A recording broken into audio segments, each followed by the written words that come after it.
out. We have a serious backsliding of democracy. Western countries are part of the problem. Not only have we contributed to it, but we are also seeing these increasing conflict dynamics in our own country. Morning from New York City. I'm representing the PostConflict Research Center from Sarajevo, Bosnia and Herzegovina, and we are honored to join. Together we remember this 24-hour global vigil in an effort to combat the rise of hate and incitement to violence that is plaguing our global community. We will begin our panel discussion about regional and international approaches to preventing and combating hate speech and incitement in remembrance and a moment which we just observed in remembering the victims and survivors of the Holocaust, genocide, and crimes of atrocity. Again, I would like to thank the organizers, David Estern and his team, for bringing us all together and in marking this important month of genocide awareness. My name is Tanja Domi, and I am president of the advisory board of the PostConflict Research Center.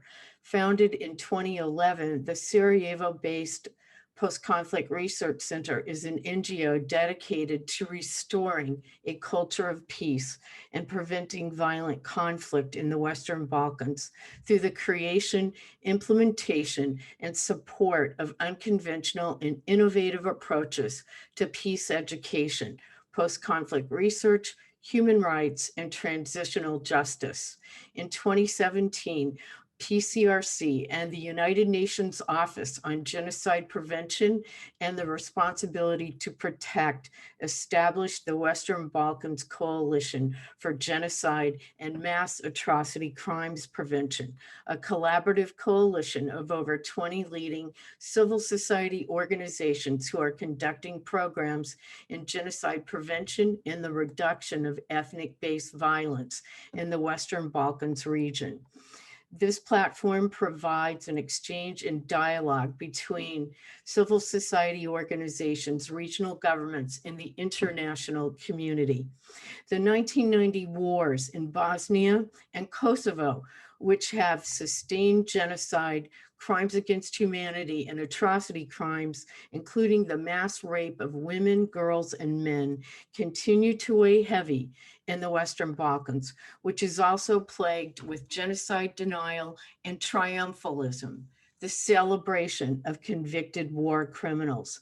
PCRC's work in Bosnia and the broader region, working with youth to establish peaceful and democratic way of life, is to be admired and supported, and we stand with them today and all those who support them. We also begin this panel discussion at a time of increased racial and ethnic violence throughout the world. Freedom House, a US-based human rights organization, has determined there has been a precipitous decline in democracies and a rise of illiberalism throughout the world during the past 15 years.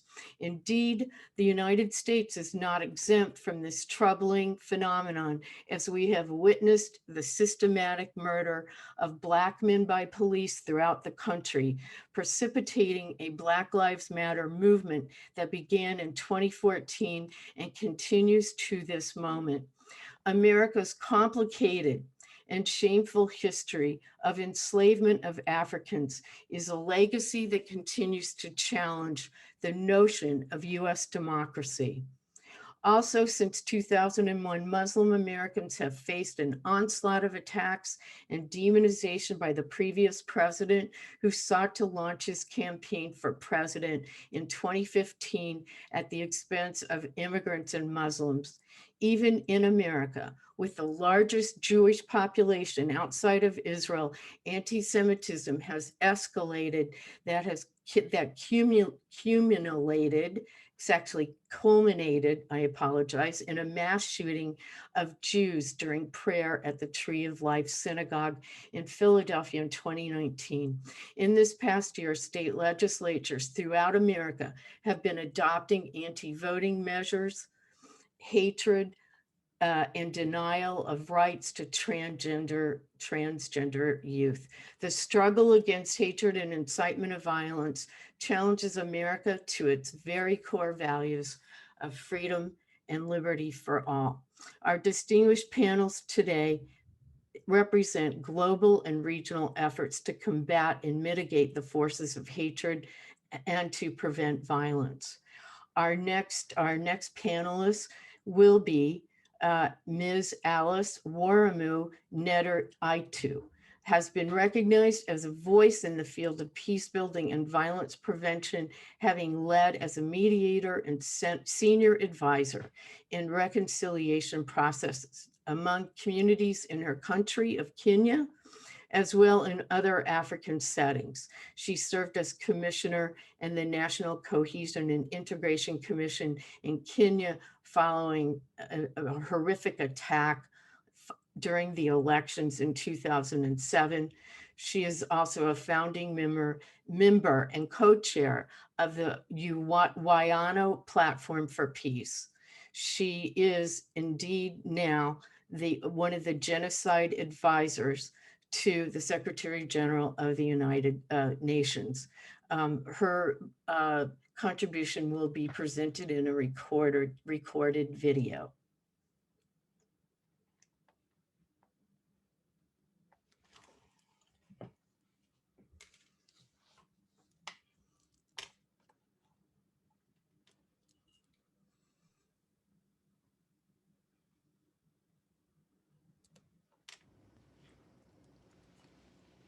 Dear colleagues and friends, I'm honored to take part in this, in particular, in this panel on regional and international approaches to preventing and combating hate speech and incitement to violence.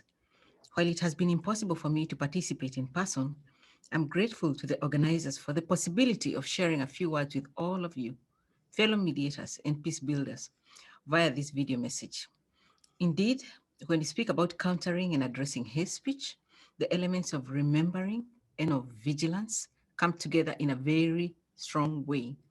This is especially true at a time when we are seeing a disturbing increase in hate speech and incitement to discrimination, hostility, and violence around the world. The connection is straightforward. We have to be vigilant precisely because we remember. History teaches us that hate speech can be a precursor to the commission of atrocity crimes.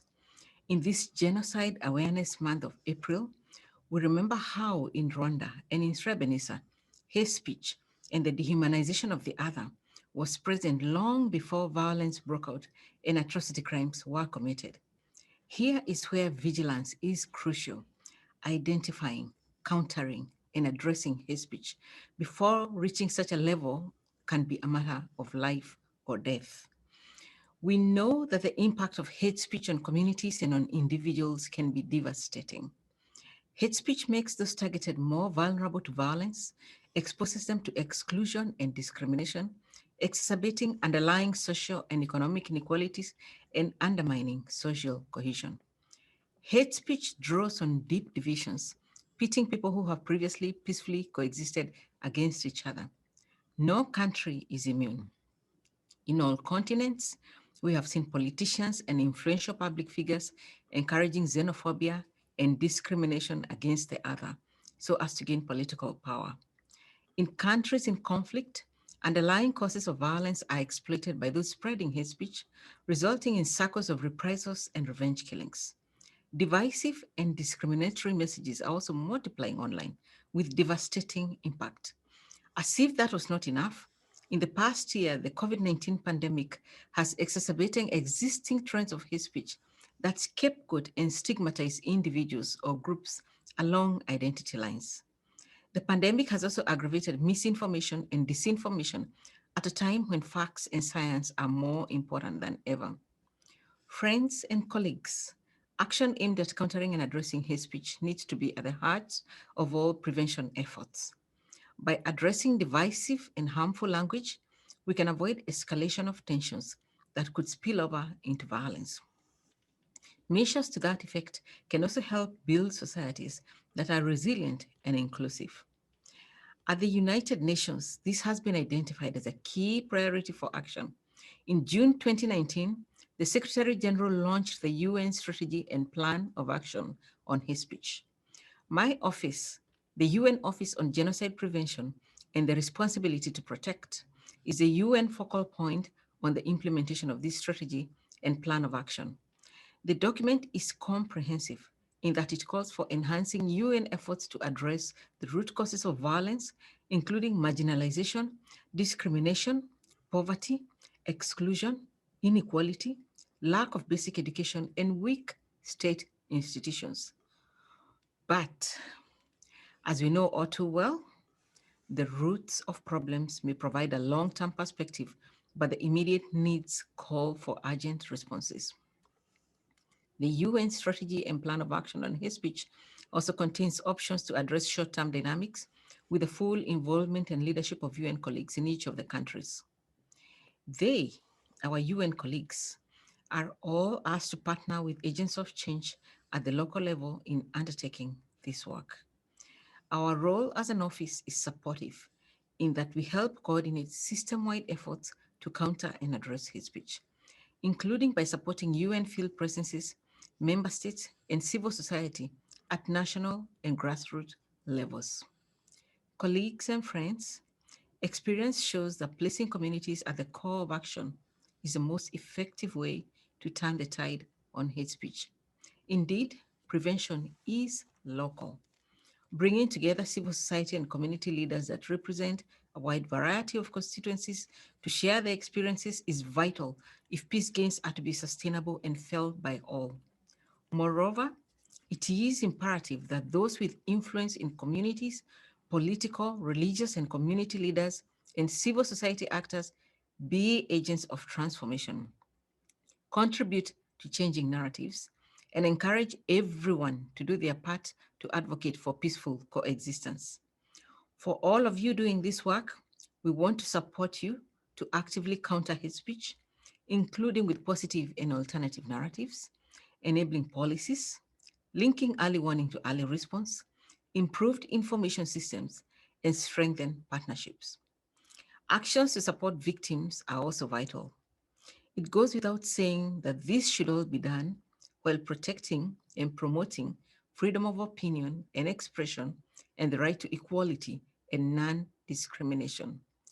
Dear friends and colleagues, let me conclude by saying that while we face many negative trends, we are also seeing cause for hope in the incredible work of individuals, communities, and civil society organizations. Many of you listening today are already taking this work onwards. This panel provides an important opportunity to come together, to learn from each other, in order to mobilize effective action and to enhance collaboration in order to counter and address hate speech. I invite you all to consider all possible steps in this direction, and I look forward to working together with you on next steps. I thank you very much.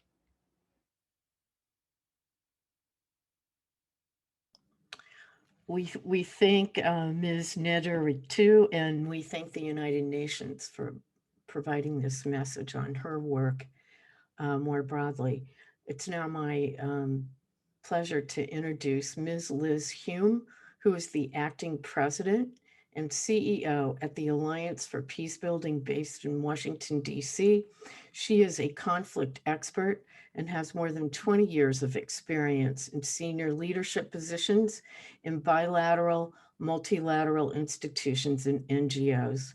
She has extensive experience in policy and advocacy and overseeing sizable and complex peacebuilding programs in conflict-affected and fragile states in Asia, Eastern Europe, and Africa.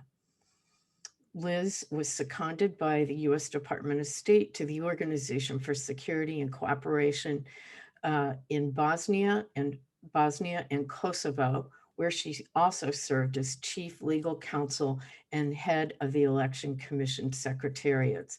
In these positions, she was responsible for developing the legal framework and policies in support of the implementation of the Dayton Peace Accords and UN Resolution 1244. After 9/11, Liz worked for the International Rescue Committee in Pakistan and Afghanistan, where she established and managed the Protection Department for Afghan refugees and returning IDPs. You have the microphone, Liz. Thank you so much. And thank you for having me here today and to end this month of genocide awareness. I just want to start by talking a little bit about what we know. What's driving genocide? What's driving hate speech? What's driving conflict? And at the Alliance for Peace Building, we're a global network working to end conflict and build sustainable peace worldwide. We're a membership-based organization. And what we look to do is to take the work that all of our members working in 181 countries do, turn it from the work and best practices into action, into policy, into laws, best practices, make sure that we have an evidence base that we're working from. But I want to step back just for a second. And one of the questions I was asked is, what do you see are key challenges for preventing identity-based violence? And I want to start off by saying Bosnia, Rwanda, Cambodia, the Holocaust, the Armenian genocide, the Rohingya in Myanmar, Uyghurs in China, US slavery, an attempted annihilation of Native Americans in the United States. What drives human beings to be so cruel and sadistic? And that's really where the peace building field starts. We want to understand, we want to do the analysis. So it's likely that the killers were assisted in this by their human genes and the wiring of their brains. We now know identities are deeply rooted in our biology. And the work that I'm going to talk about now comes from Mari Fitzduff. She has an incredible amount of research on this. We have inherited these brains that are extremely sensitive to our outgroup affiliation. And that's how our species has evolved. That's how we've developed. That's how we've kept ourselves safe. We've kept ourselves safe by having an in-group and having an out-group. We have thrived through our membership of smaller groups, a deep need to belong, to relate. Seeking out groups seems to have emerged as a highly successful survival strategy. Our collective belief framework also appears to help this strategy of survival. We look to our geographic locations, our social context, our relationships with our families, our communities, nationalism, patterns of belief around religion, culture, that will determine very early on what we believe, how we behave, who we hate. And it's worked really well for our groups in the past and contributed to this group survival. While we're all inclined to notice and react to differences in others, it seems that some of us also will react more negatively to groups, seen as this outgroup. So given the importance and benefits of belonging, it seems like our bodies can be set up to maintain relationships in this in-group, especially if we have a more fearful disposition. So that means biologically, we've evolved for this useful cooperation, but mainly with those that we see in our in-group. So, but what does that mean today?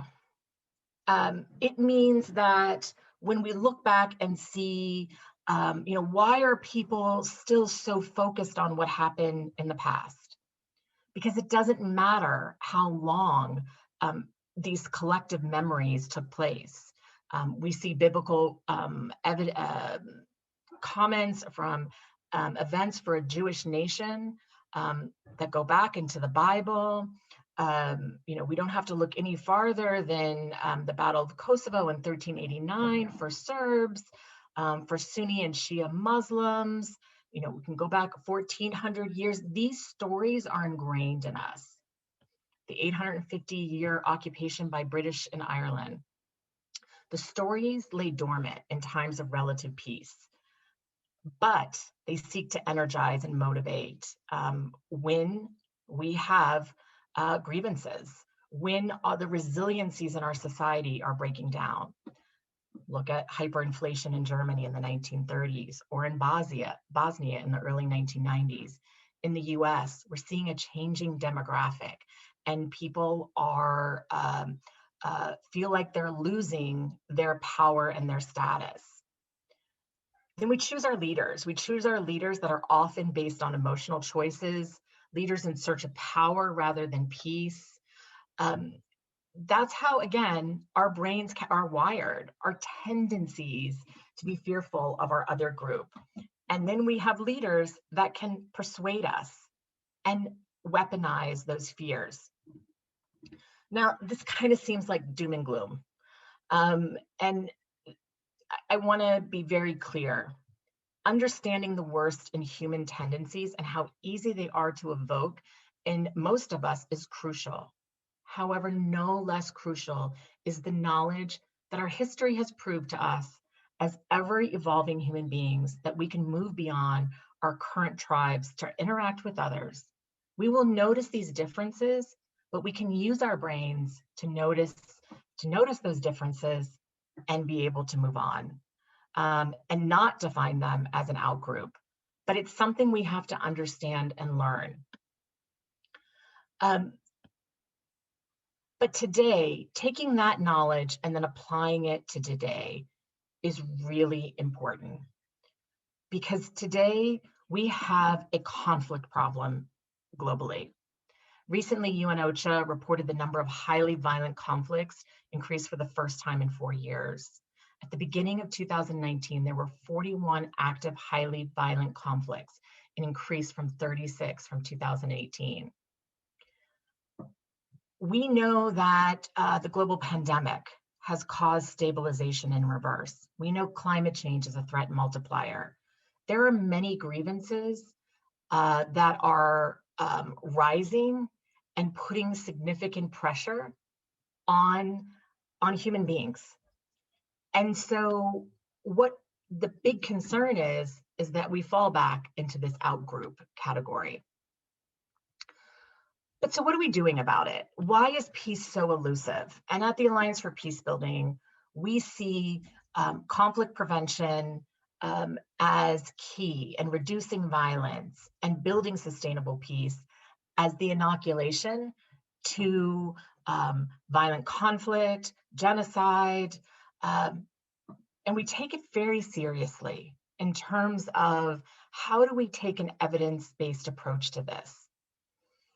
We know that development and diplomacy are critical to preventing and ending violent conflict.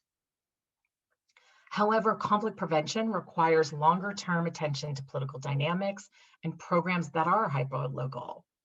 And it's also harder to prove how you prevent conflict. And that's why a significant amount of funding and resources goes into our immediate responses to a conflict, to a humanitarian situation.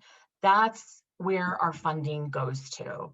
The funding for conflict prevention is minuscule compared to what we spend in our military, what we spend on humanitarian assistance. And so again, this is not all doom and gloom, because we have learned so much. In about 2015, the peace building field really came together and said, we have a conflict problem. We need to develop a big idea for conflict prevention. And through a bipartisan effort in the United States, get that, a bipartisan effort in 2000, starting in 2015, seems crazy in the United States today. we built a coalition and got a Global Fragility Act passed in Congress in December 2019. So again, this is a historic and long sought after victory for the peace building community, because it offers a tremendous opportunity to overhaul our outdated, slow, and non-adaptive approach to preventing the next violent conflict. It requires the US government to create its first ever comprehensive strategy to address and prevent accelerating levels of violent conflict in at least 5 fragile countries or regions over a 10-year period. And it does authorize significant funding resources. But it's not just about dedicated new resources to look at the drivers of conflict. Those are welcome and necessary. It mandates that diplomacy, development, strategies work through a whole of government strategy. Now that might seem obvious, but it doesn't happen. And it also means that the US government would have to listen to their own experts and assessments and use foreign assistance to address the actual drivers of violence, violent conflict, and fragility. Because what you see in many countries when you go in is a health program, a livelihoods program, an education program, and there's no conflict prevention lens anywhere. You might have a tiny little conflict prevention program sitting over here. So while this all seems so obvious, it's actually pretty revolutionary. So I'm going to stop there, and we can talk about this in more detail. But just to understand that we have a conflict problem globally right now, and it's getting worse, not better. The status quo isn't working. And there are, through the UN Peace Sustaining Agenda, the World Bank Fragility Framework, the Global Fragility Act here in the United States, we are thinking and trying to think differently about it.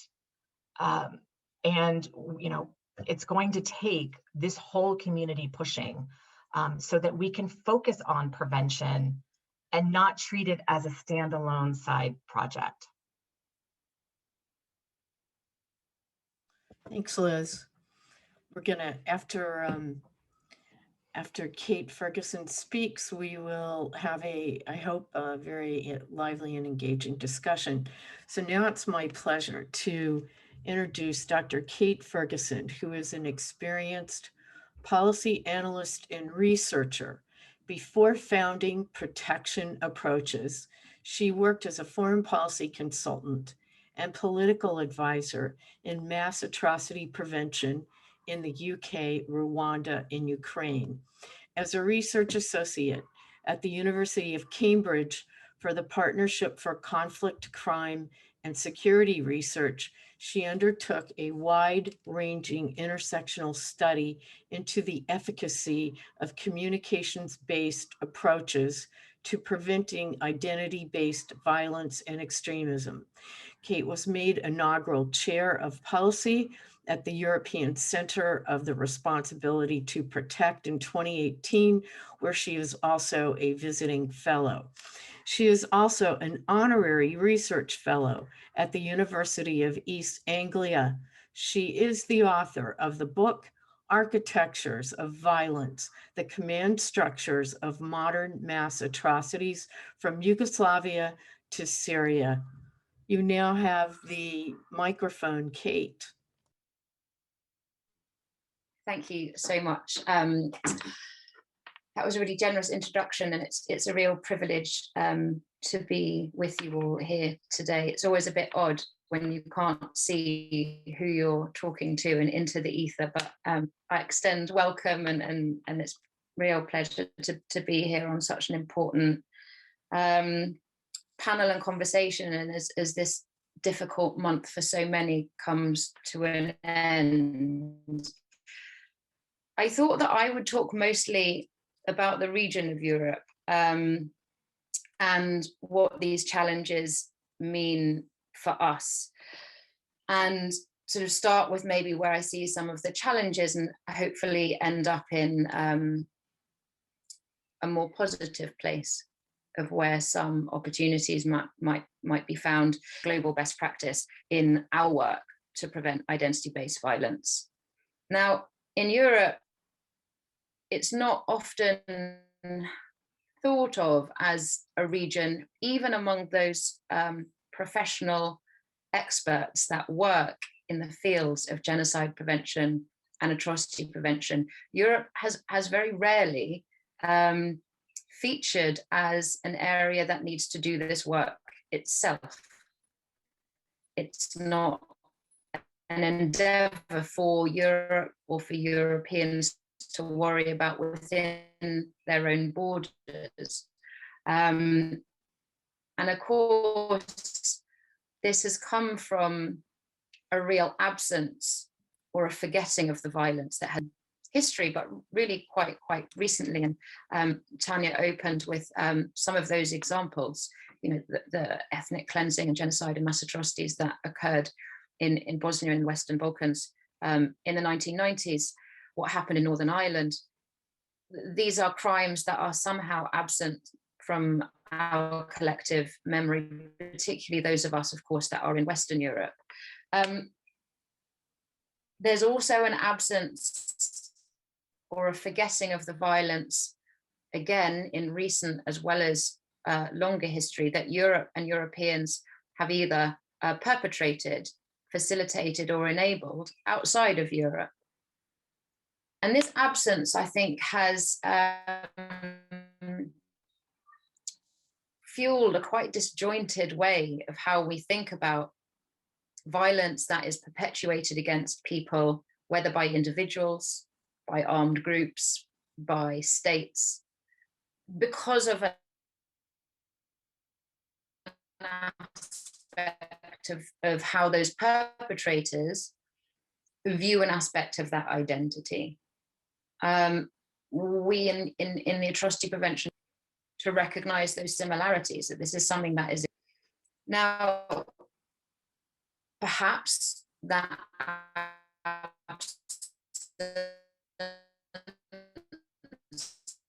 and that kind of disconnect between our foreign policy and our domestic policy. And I would be interested to know how much of this resonates in the audience who sort of might be able to feed in questions.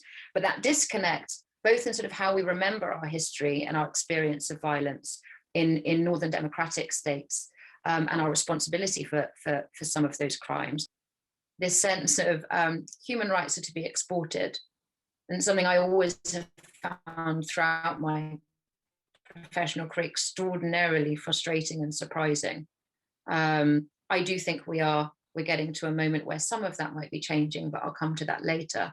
But perhaps that context is why we've not really done a very good job in the atrocity prevention world, in the genocide prevention world, and even some of the kind of wider human rights world in Europe and in the global north at recognizing the threats to democracy that we are seeing across the European region. We are seeing the incursions of free and inclusive media. We are seeing the freedoms of civil society organizations and charities. We're seeing a rise of identity-based politics that either exacerbates, manipulates, or fabricates divisions between people. We're seeing the hollowing out of the institutions that were set up to protect rights and to advance justice and to improve equality. And these incursions are happening to greater or lesser extent in many, many countries of Europe. This isn't simply a problem of sort of the Balkans or Eastern Europe. This is in all countries, and particularly Western European states for far too long have tended to think this is a challenge for other European states, not them. I mean, the UK, we have a government that is disregarding the rule of international law, that is has been describing our judges as being saboteurs and traitors. We're seeing threats to, led by the National Charity Commission, to our charity sector. You know, we are seeing sort of virulent debates against additional challenge, even if it might be unequally felt. So that's kind of the challenge of where where we are, the consequences that we are seeing rising identity-based violence, and also, as importantly, among particularly marginalized or minority groups or those with protected characteristics, the security. And so even where the numbers where hate crimes can be reported are not necessarily showing a massive increase, and I won't get into the problem of reporting, the perception of rising insecurity and threats to safety are as important as sort of what the statistics might say. But I also really see a number of opportunities, particularly in how we can build back better from this pandemic. Because this pandemic, while absolutely no inequalities and differences and struggles, it has been something of a universal experience. You know, as a historian, I really do wonder if there is a more global experience in modern history. It has touched almost every country in the world. And there is a real opportunity, particularly for those of us that are advocates, almost opportunity to rewrite narratives as well as change structures here. And from the bigger conceptual side, the pandemic has undermined so many of the assumptions that have for so long been fundamental to European and Western democratic thought, particularly in the human rights space, and quite right too. We've learned what was always true, which is that social resilience and the prevention and the advancing of an inclusive democracy is something that is not needed in some places, some of the time, but everywhere, all of the time. And so that's my kind of fundamental, I don't even need to finish that. That's the call, and that's what we've learned, and that's what we must hold to. Now, briefly, I want to talk about how we at Protection Approaches use that way of looking at the challenge and some of the best practice that has been gathered from around the world in confronting division and identity-based violence. The work that my organization is doing in the UK, we are addressing the immediate impacts of COVID on hate speech and identity-based violence, and have been doing a lot of work on COVID-related hate, particularly with many East and Southeast Asian communities who we know are facing. We're also working with grassroots should-be leaders, you know, these people that we have seen all around the world stand up in the face of challenge and say, how can I help my community? Now, it's one of the most inspiring things that have got, I think, all of us, both sort of literally and kind of conceptually, like through this pandemic. But we shouldn't necessarily expect this sort of army of community civic leaders to necessarily automatically have the skills, knowledge, and expertise that those all over the world spend lifetimes cultivating in how to build successful, inclusive communities. The one thing I think our sector has got better at understanding is do no harm. And so what we've been doing is training hundreds of grassroots people who might be ordinary members of the public who have a completely different day job, or maybe they volunteer at the Girl Guides, maybe they run local charities or they volunteer at local charities, to really invest in a training that we've been delivering all online on the fundamentals around the world. So we're not necessarily just teaching what we at Protection Approaches know, but we are drawing from our partners and our friends and people that we have met and worked with from all over the world. Because what we have really found is that there is a complementarity and a set of principles that no matter where you are at the kind of form the bedrock of successful, sustainable community building. And I really think that if Building Back Better from COVID can have what communities know and what communities need at their heart, and I mean communities in both a kind of very local, but also in a kind of societal way, then we're really going to be on the way to confronting all of these challenges. And then the third string to kind of protection approaches bow is that we're working with policymakers and the government to push for structural change. And so both domestically, in sort of enhancing and improving both a consciousness and a policy framework to prevent division, identity-based violence within the UK, but also in its foreign policy, in its contributions abroad, recognizing that rightly or wrongly, the UK still sits on as a permanent member of the Security Council. Despite cuts to its aid budget, it is still an important donor country. And also it has a responsibility to kind of address some of those conflicts and challenges that it's had a hand in over its in this kind of collective responsibility to help protect populations from discrimination and from mass atrocities. And I think that that's really where this comes together. Identity-based violence is something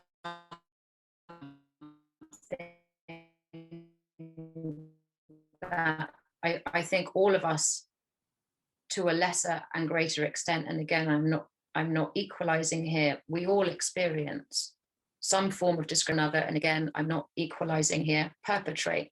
You know, we hold biases, we have discriminated against people in the past, either intentionally or unintentionally. Some of us might have committed, more egregious acts. And it's about recognizing that it's something to constantly be working on.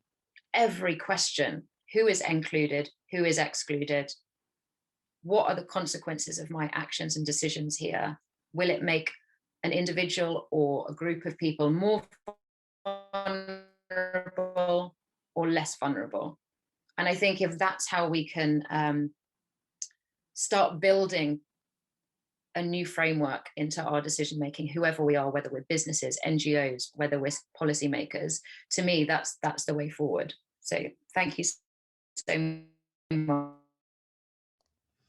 Thank you, Kate. Well, first of all, I have an observation. Both of you work with at the Alliance. It's a membership organization that's global in 180 countries, and Kate's organization is doing the same thing based in UK, working across the world and educating and training people.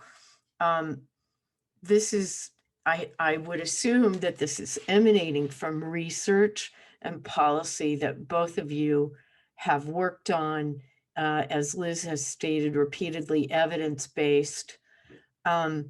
What's the challenge here? It seems like there's a lot of resources and work happening. How can we leverage that across the world beyond what you both have said here in your initial presentations? Could we start with Liz? Sure, thank you, Tanya. And first of all, I think Kate makes an excellent point. And I did allude to it in, talking about, even the United States problems right now are increasing violence. Just recently, I was actually looking for the article, I couldn't find it. There's research that says the US police now are committing genocide, against Black men in the United States, people of color. So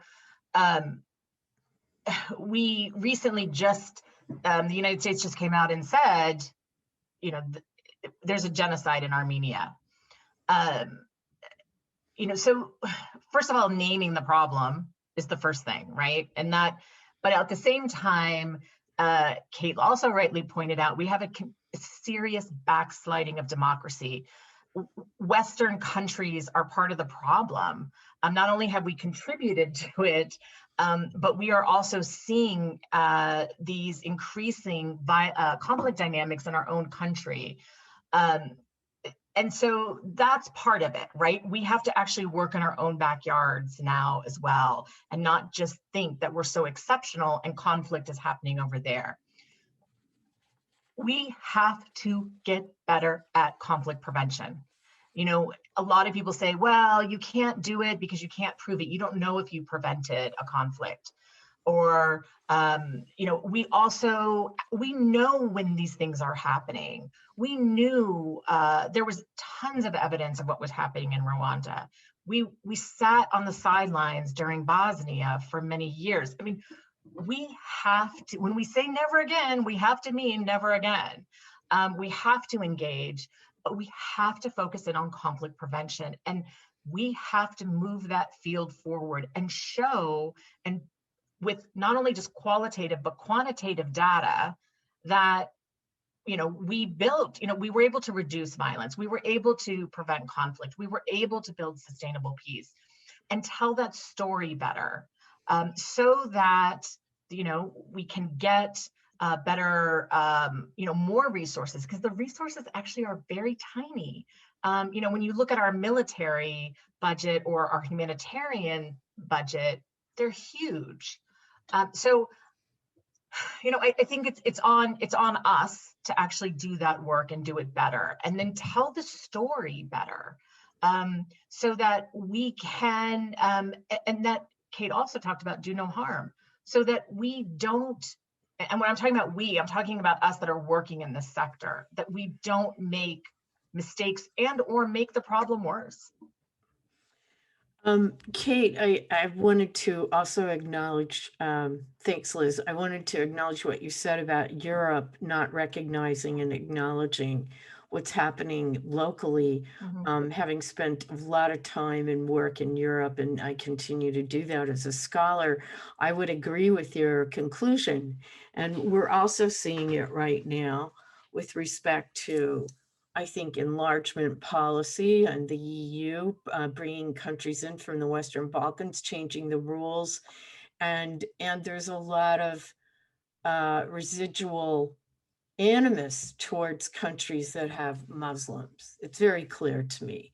So both of you said the same thing. And I also want to point out that Ms. Nederitu said that the response has to be locally. So the response should be locally in London, it should be locally in Paris, it should be locally in Des Moines, Iowa, building a massive global response, also going down, also going vertically down to local communities from a prevention standpoint, because that's where the conflicts usually begin. It's not like a massive war across 2 or 3 countries at the same time. What are your thoughts? And you clearly have laid out your framework and your approach.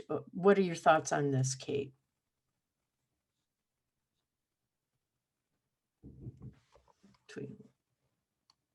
Do we lose her?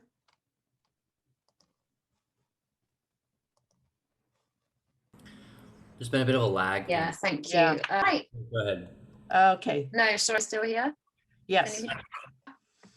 Okay, sorry. That also gave me a chance to think, so thank you, Internet.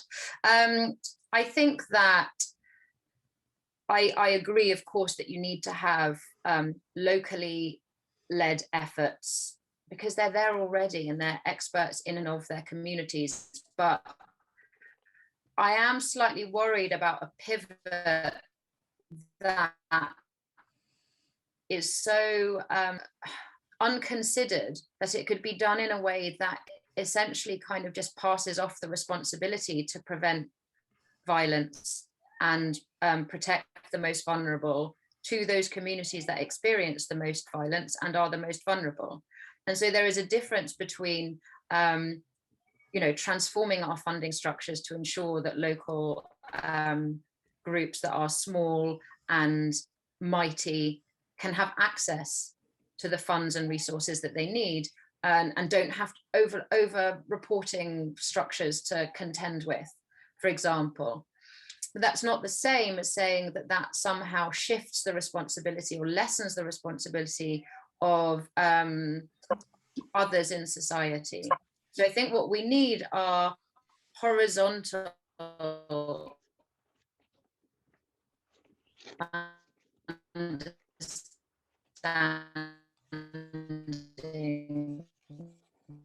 of prevention, where that collective nature and the collective capacity and responsibilities are sort of really held, and some bold thinking about that, right? So it is about really undoing the power asymmetries, but not in a way where those that have previously held power then walk out of the room.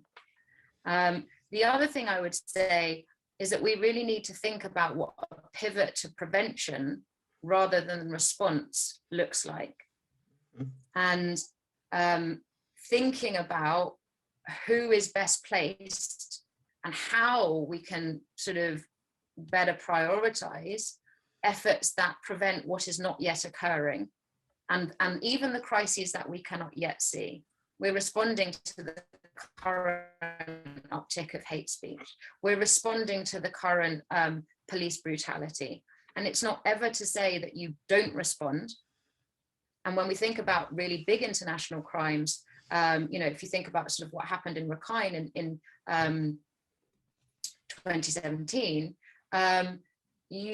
but matched with very, very little prevention, either an academic or a practical perspective of atrocity prevention, predicted the coup, but there were no efforts into looking one, how we can move, and also how we can find a balance between prevention and response. And let's be really honest, for those of us that have worked in the civil society space in Western democracies, there has always been a tension between those that have sought to really champion prevention and those that want to fire.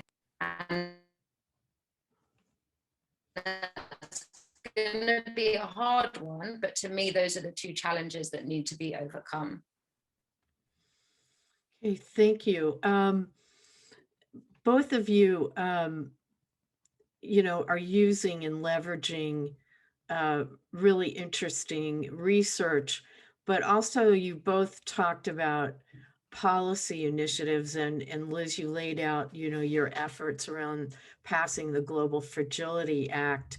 And Kate, you also mentioned working with the government in UK and working locally.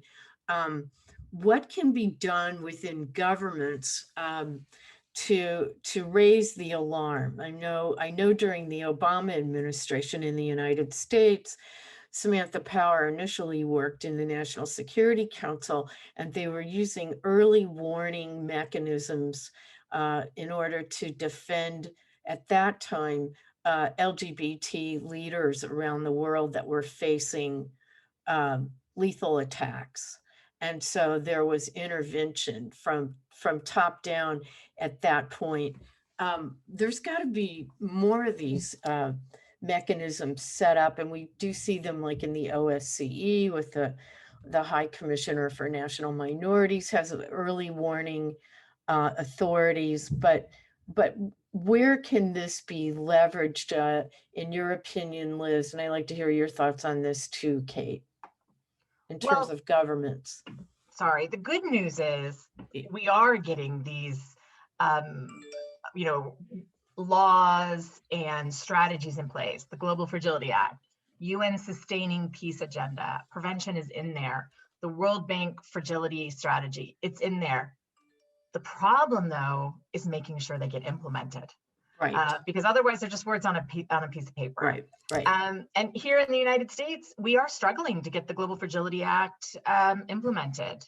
You know, I had conversations with the UN just a couple of weeks ago on how do you know, talking about local and how do you get resources local? How do you do that in a structure that isn't designed to do that?